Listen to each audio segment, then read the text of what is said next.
Hello, hello, hello. Welcome to Adventurer, the Tier 8 sub-branch of the French destroyers. Now, unlike the main branch, which is a gunboat build, this branch is a torpedo reload build or branch. So it's all about the torpedoes in this thing. We're not even going to go really into the stats for the huge part. I'm sure everyone has played this destroyer, but for the sake of purposes, I don't have an economic bonus, so it's going to be very puny. Upgrade-wise, we are going to go into it real quickly for you guys, just to be safe for those that haven't played it. So again, 5%, 10%, 25%, and then 50. You take off my personal merits, that gets a lot smaller.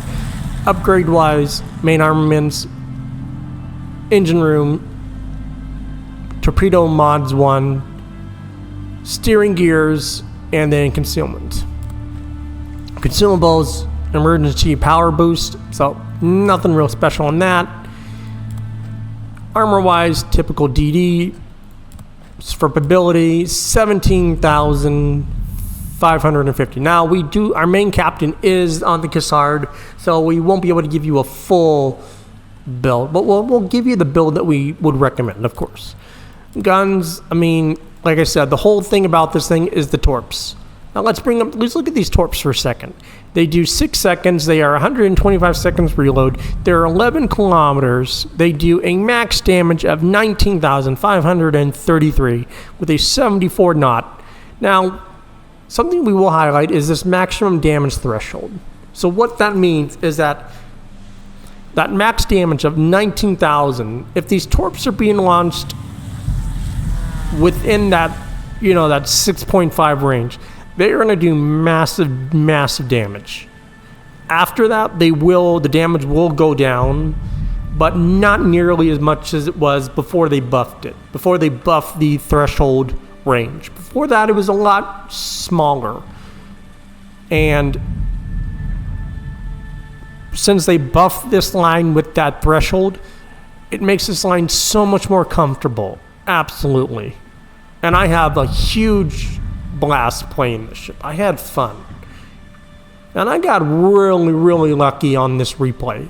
This was probably one of the stupid replays. I was like, how does someone pull that off? Honestly, it's luck. It is luck and a little bit of skill. Maneuverability is 36.8 with the emergency boost going on. You're probably approaching about 40 knots. 3.2 rudder shift. Concealment is 6.6, but with the build, let's get into the build real quick for that. Again, standard DD build. That's basically 18 points right there. So you have basically 3 points left. So what would you use for those 3 points? Honestly, since this whole thing is about guns, honestly, I would really honestly say just these 3. I know it recommends this one, but main battery really isn't much since it is all about the torps. That's why I'm really highlighting. Now, with all this activated, let's go back into the skills real quick. We do go up to 77 knots, and we do drop to 12.1. So significant difference on the reload right there. You're almost 13 seconds. With the survivability wise, you're going up to 20,500. 20,500. Concealment does drop down to 6 kilometers, so much more decent than what we said before. But let's get into the replay because let's be honest, we can go over the stats as much as we want, but the gameplay always highlights how to play the ship so much better than stats. Stats are great. Stats are great to tell a good player from a bad player. But being able to see, okay, how does the ship play is more valuable than any stats. So let's get into the replay for you, folks. Hello. Welcome back to to La Adventurer. We are teamed up with our friend Devil, our team Jaeger, Umahari, Jean Bart Black, Pommern, and the Frederick de Grossa. The team is actually very decent.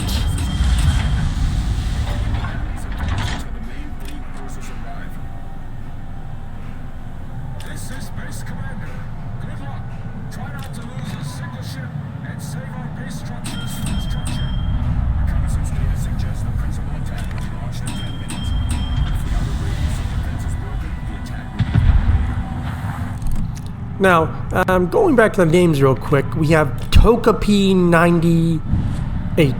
I love that name. I just noticed that name. But I mean, for it's not terrible. The main selling point of the ship are its torpedoes, which have a max damage threshold of 6.5 kilometers, which means that they will inflict maximum damage within that threshold. After that, it does go down. And you do see that torpedo-wise, we're doing about 20k a torp. So when you look at that, that's a pretty good amount of heavy salvo power from torpedoes. Now, the reason I've waited to do this ship is because I was paying attention to the dev blog, and I did see that they did change it. Did improve it. Same with the Friedrich Schultz, which is a ship that will be coming to the channel at some point. But basically what they did is, for the La Adventure, is that they changed it to where, as you going back to the torps, they changed it to where that damage threshold is less negligible. It used to be whereas if it went past the damage threshold, the damage was garbage. Now it's changed to where it'll be big damage close up, medium damage to lower damage at the farther range, but you're still getting decent damage is what they did. And I think that was a great change. It makes this ship so much more nicer to run. Now,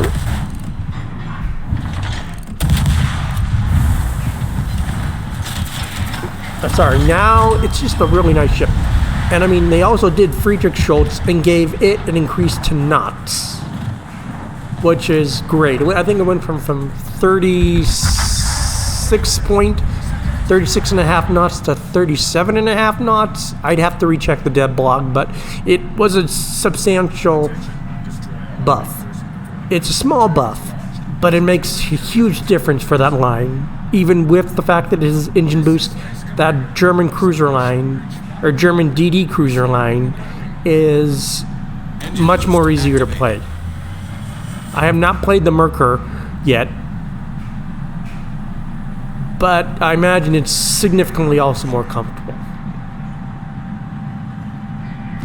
Now we do pick up the 0 kills, and we end up with 20,000. Devil is waiting to drop torps on the battleships, because I'm trying to go out there to get those DDs, and then he can take out the battleships.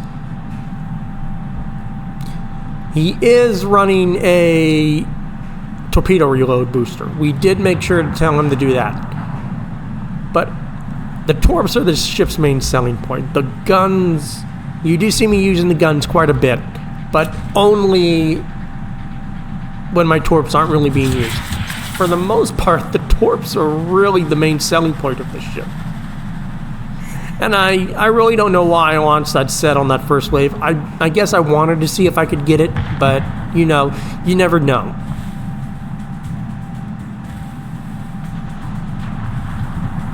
Now see, this is the downside, because when you don't have it, you're limited on how you can get those torps going.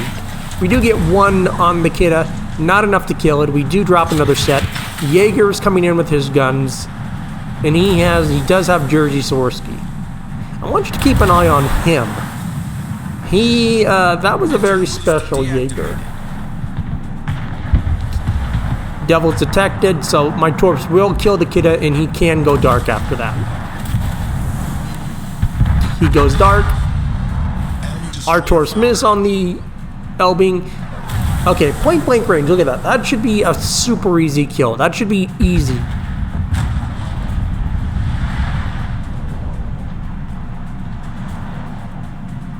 Misses.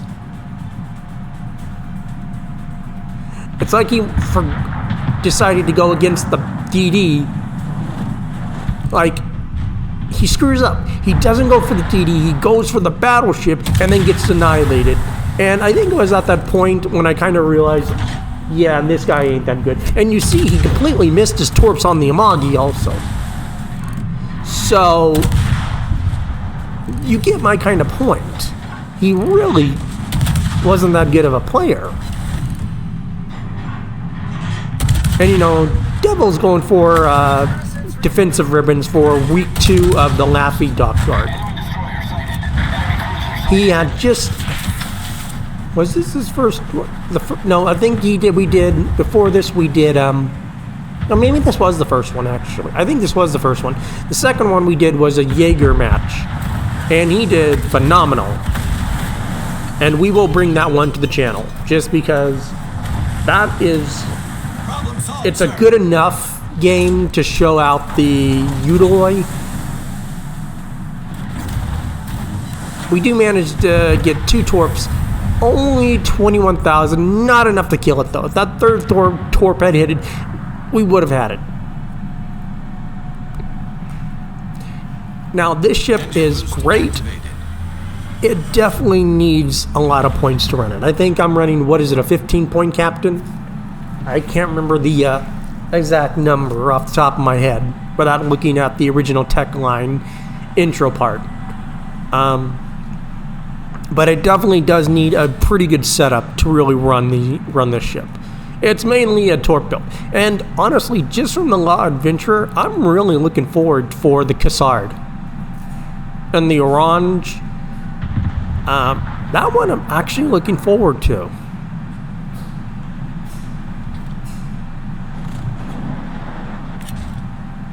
Now I do send Devil up to try to snipe those 2 cruisers off the map.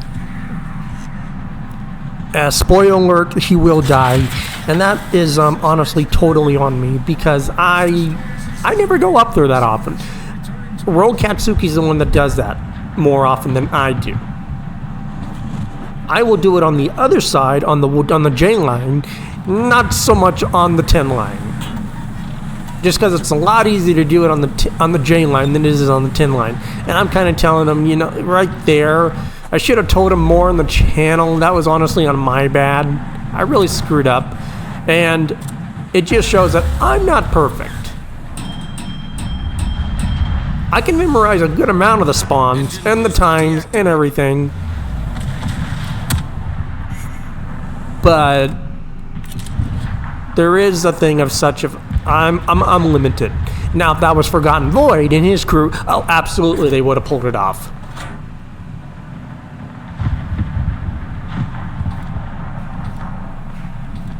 Now we're waiting for the Umahari to try to straighten out. We're like kind of being like, okay. And then we kind of we're looking at the indicator. Okay, now it finally lines up.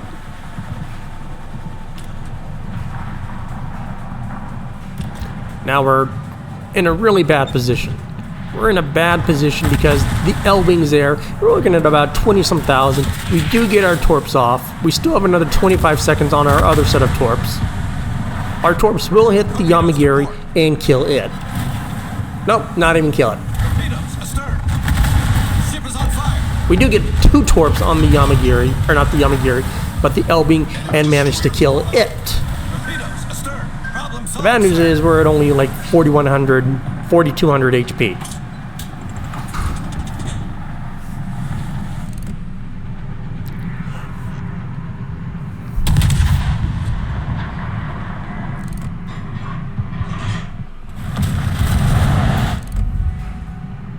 I just really feel bad looking back now for Devil. And it makes it even worse because Devil is actually my best friend in real life. Well, second best friend.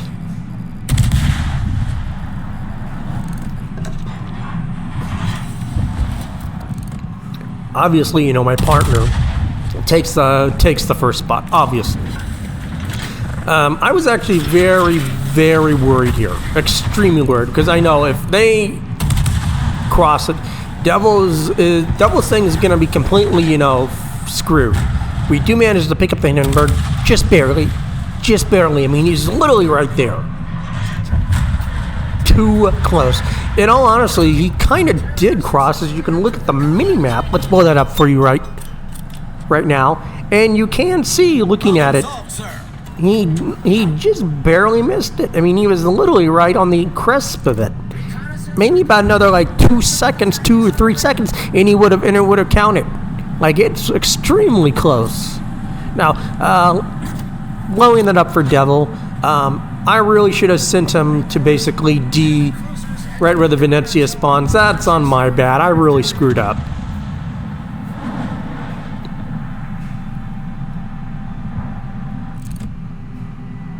And I mean, I can understand why he didn't hit anything. I mean, when you're panic torping to try to get your torps off, you're only able to do so much. And he's gonna miss the cloud switch, unfortunately.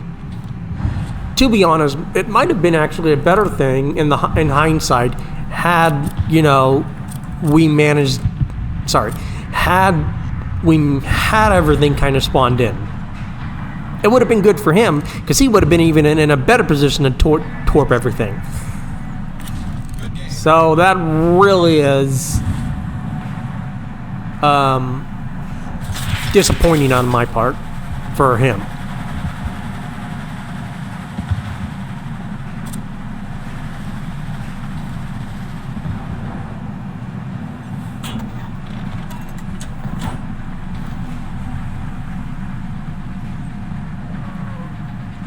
Now, looking at that exchange in the chat, I'm like kind of wondering in my mind. Like, I'm wondering in my mind, I mean, were they saying well done and being like, okay, well, you just messed up? I mean, you can only do so much. Now, I do notice that I am in detection range due to the cloud switch. And he is right, it does if you play Ops, but, you know, Devil hasn't played for a long time. Now, we're at only 2,000 HP. We've got a Yami in front of us. We've got a cloud switch in front of us. We are in a very bad situation. Extremely bad.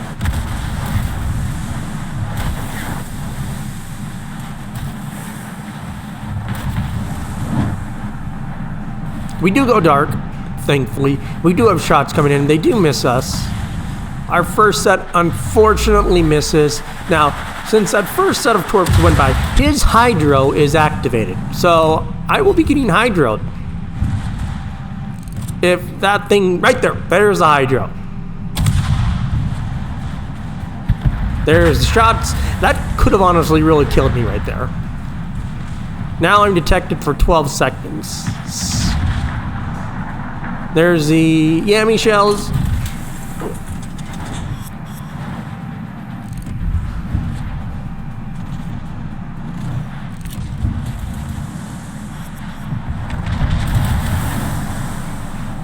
I would like to point out that our secondary battleships aren't really secondary.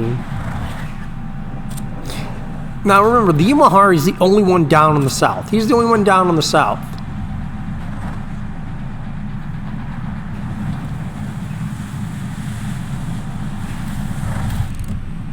Not great. Not great at all. I'm detected by the Yamato, and I'm being shot at by the Haragumo. Yeah, not the best. At 1200 HP. I'm like thinking, yeah, I should be dead. And I'm like, I can't, because there goes my rudder. Yeah, and he's literally shooting me. I mean, I'm trying to live. As I'm running away, I'm thinking, I'm dead. I am so dead. And I'm like, I managed to live. I only launch one on the Satsuma because that Satsuma is a bitch to torp, especially at this range.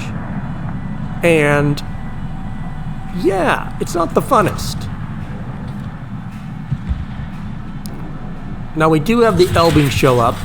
We do drop a torp on him.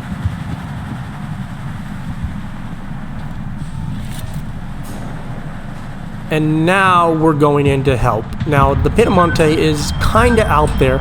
We do slow down because, you know, the torps. We do get one on the Satsuma. He DCPs that fled. We're detected by the Elbing. Our torps managed to kill the Elbing just before it was able to look at us. Now remember, we're only at 503 HP. That's not a lot of HP. And that Satsuma is literally right on my tail. We do drop one set on the poison. Yeah, and then we got to get out of here before the Satsuma secondary start shooting us. Unless the poison secondary start shooting us. Okay, we're down to 270. 36. We're down to 36 HP. And I'm looking at the second, I'm like, I'm dead. I am so dead.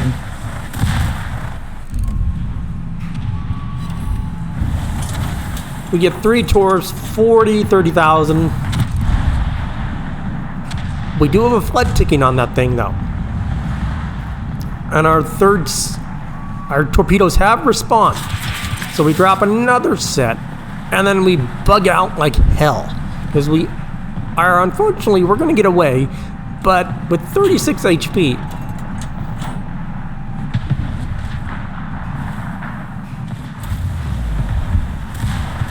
and Del was thinking, you know, your torps might miss.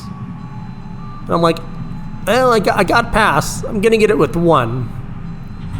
Get another flood on it.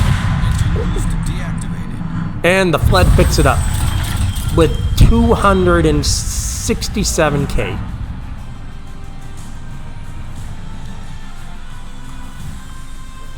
We end up with our assistant and our ray, 17 torp hits, 267. Top of the team, Jaeger is on the bottom.